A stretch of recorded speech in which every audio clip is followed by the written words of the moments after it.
Research grant proposal बनाने की problems.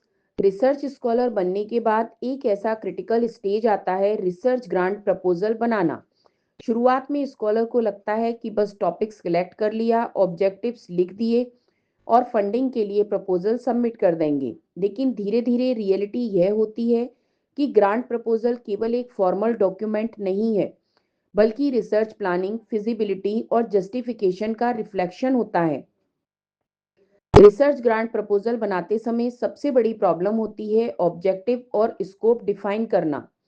Scholars अक्सर अपने रिसर्च टॉपिक को ब्रॉडली डिफाइन कर देते हैं, बिना यह स्पेसिफाई किए कि फंड का एलोकेशन किस पर्पस के लिए होगा। ऑब्जेक्टिव्स वेग होने पर रिव्यूअर्स को क्लैरिटी नहीं मिलती और प्रपोजल वीक और अनकन्विंसिंग लगने लगता है। दूसरी प्रॉब्लम होती है मेथोडोलॉजी और फिजिबिलिटी जस्टिफाई करना। ग्रांट प्रपोजल में सिर्फ आइडिया प्रस्तुत करना पर्याप्त नहीं है, यह दिखाना होता है कि प्रपोज रिसर्च रियलिस्टिकली अचीवेबल है।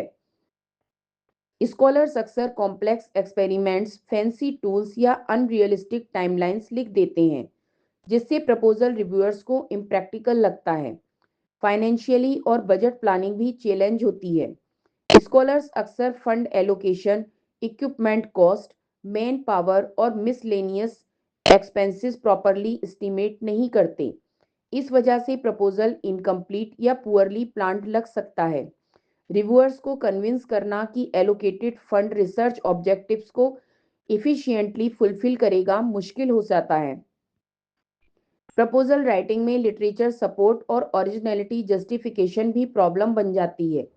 स्कॉलर्स सुपरफिशियली लिटरेचर मेंशन कर देते हैं या इनोवेशन को क्लियरली हाईलाइट नहीं करते।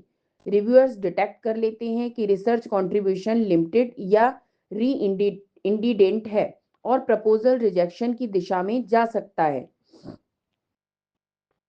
लैंग्वेज और प्रेजेंटेशन मिस्टेक्स भी कॉमन है।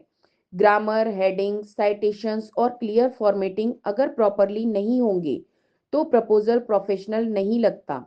कई स्कॉलर्स ओवर कॉन्फिडेंट होकर रिवीजन स्किप कर देते हैं, जिससे एरर्स अनडिटेक्टेड रह जाते हैं। अंत में स्कॉलर समझता है कि रिसर्च ग्रांट प्रपोजल केवल फॉर्मेलिटी नहीं, बल्कि रिसर्च प्लानिंग और जस्टिफिकेशन का रोड मैप है। प्रॉब्लम्स जैसे vague objectives, unrealistic methodology, weak literature support और बजट मिसमैनेजमेंट प्रपोजल को फेल कर सकते हैं।